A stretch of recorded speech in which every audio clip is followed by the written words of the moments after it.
So you've been told your labs look fine, but you're waking up exhausted, hitting that wall in the afternoon, and wondering why you're still tired even after 8 hours of sleep. Here's what I see in practice all the time. Both conventional medicine and most natural approaches keep chasing symptoms.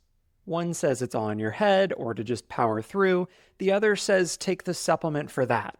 But they're both missing the real story here. Your fatigue isn't the problem, it's a messenger, and until we understand what your body is actually communicating, you're just treating the signal, not the source. I'm Dr. Kenny, root cause health detective and IFM certified functional medicine practitioner, and for years I've worked with high functioning adults who feel stuck, and they all say the same thing: my labs look normal, but I don't feel normal. In this video, I'm going to show you 3 core factors driving this energy drain cascade, so you'll understand why generic protocols keep falling short and what your body actually needs instead. If this type of content is landing, go ahead and hit the like button. It helps reach someone else who's been searching for answers to their fatigue.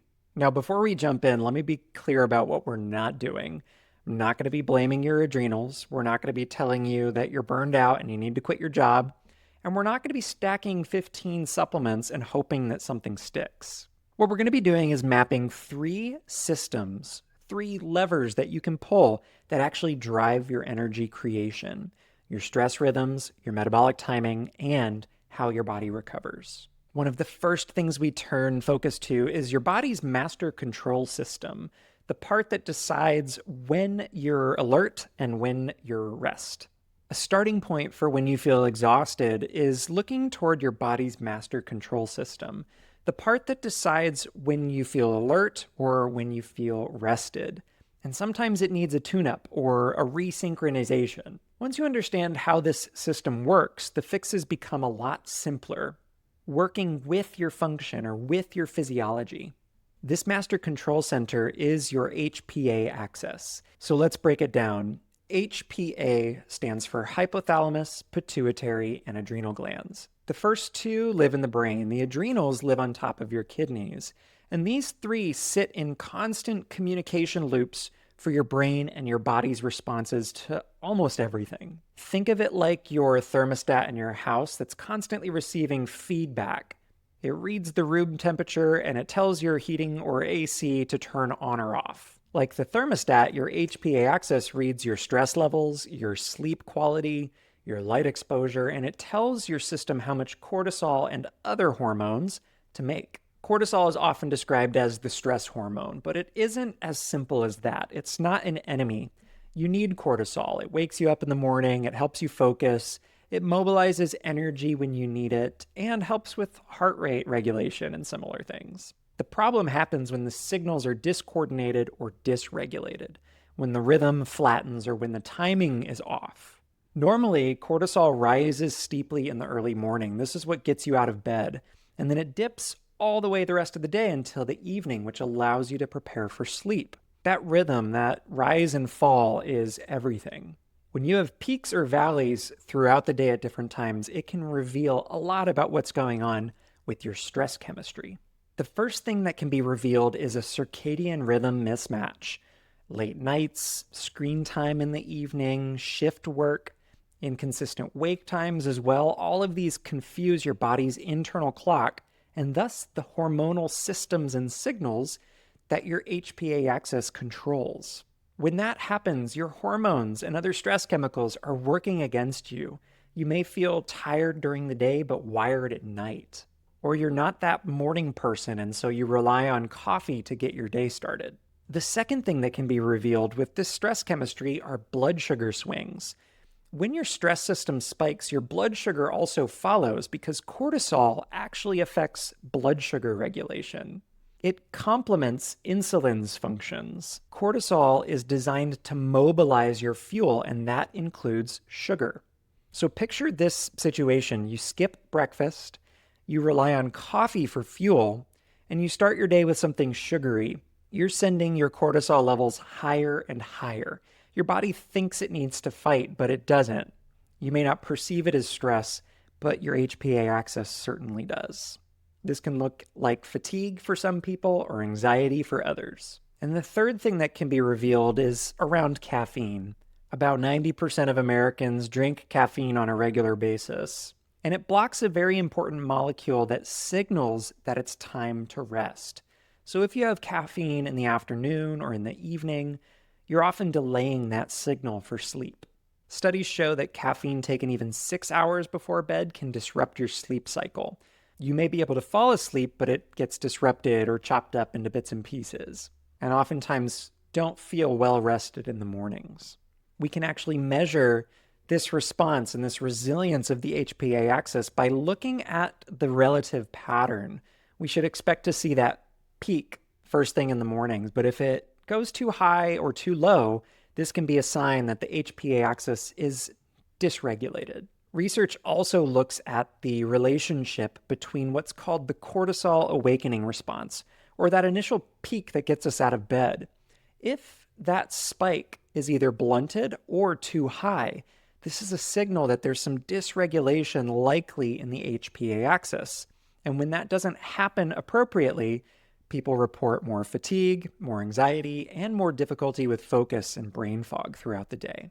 By the way, if these topics interest you, I've pulled together some of the studies that I used into a easy-to-digest research summary. It's a freebie that you can snag down below in the pinned comment or in the description, so check it out.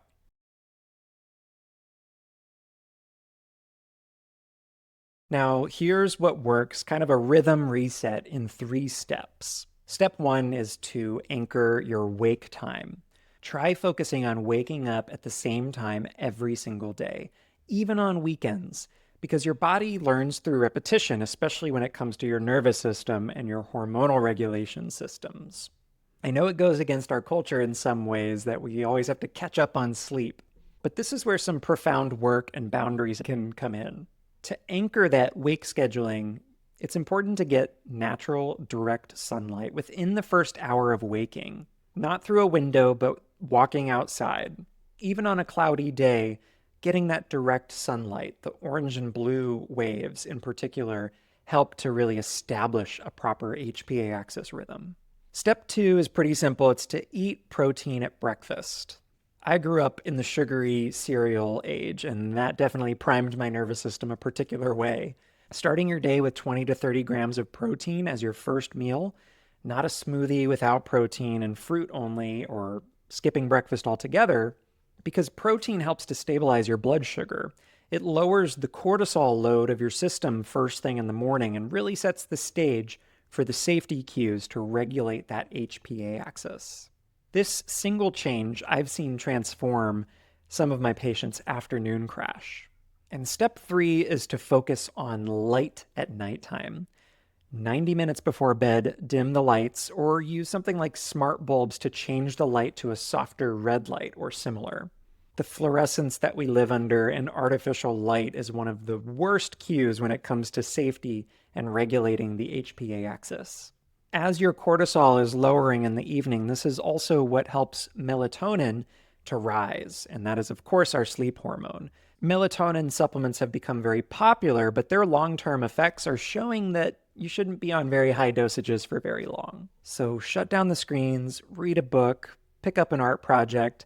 If you're bathed in the blue light and the TV screens at 9 p.m., melatonin doesn't get the signal to rise properly, and your cortisol stays elevated. You can lie in bed feeling tired physically, but wired in the mind. Now, after you've locked in these 3 rhythms, building the sleep-wake cycle, your food timing, and also light at night, some people still feel flat, and that's when to consider targeted support or testing. Fatigue is a very non-specific signal, and I rarely make supplement recommendations without having some kind of objective lab data to back up what we're trying to accomplish. Because functional medicine is not about just stacking on supplements or replacing a drug with a supplement. It's about targeted root cause care. Supplements like ashwagandha, rhodiola, phosphatidylserine, they can help to modulate the cortisol experiences temporarily, but building the foundation of environmental inputs goes a much longer way. And if you're on a thyroid medication or have a situation of autoimmunity or, of course, are pregnant or breastfeeding, we need to be careful around herbal prescriptions. A recent study reviewed the use of ashwagandha across multiple trials, And researchers found that it did support modulation of cortisol and supported stress resilience, especially when it was paired with sleep and lifestyle anchors. So the big takeaway here is that adaptogens can help, but they're not a standalone, and they don't replace or trick the system into working all of a sudden. The foundation is always the rhythm, the light, and the food. And if you've done all these 3 steps, the consistent wake times, the morning light ritual, protein at breakfast, are very deliberate with your light exposure at night, and you're still not bouncing back or sleeping restfully, what I recommend is diving deeper with functional labs. We can test for your cortisol rhythms throughout the day with something like a 6-point salivary cortisol test.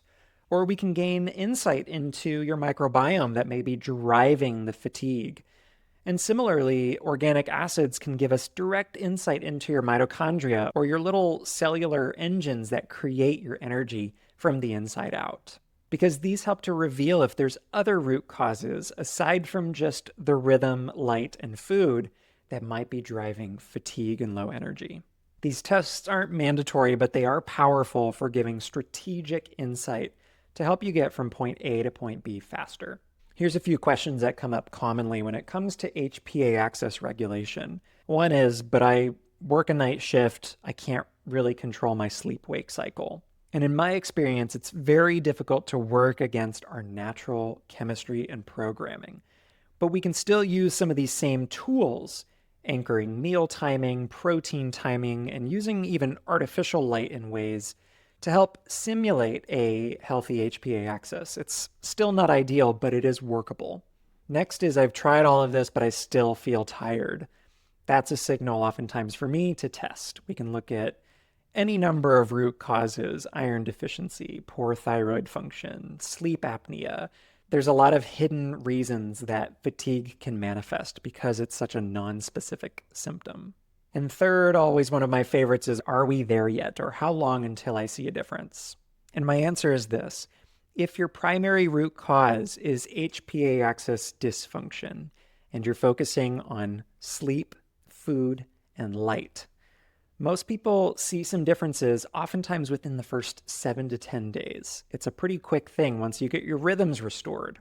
Consistency matters. But if there's other hidden sources that are contributing to your fatigue, like mold and mycotoxins affecting your mitochondrial production or other nutrient deficiency roadblocks, then it's a little less predictable. But that is also a clue that we need to do some deeper digging. Now, once you stabilize your HPA axis with your stress rhythms, the next piece is actually to understand how your cells make energy, because it's not just about cortisol. Your mitochondria, the power plants inside every cell, have profound functions in their own needs.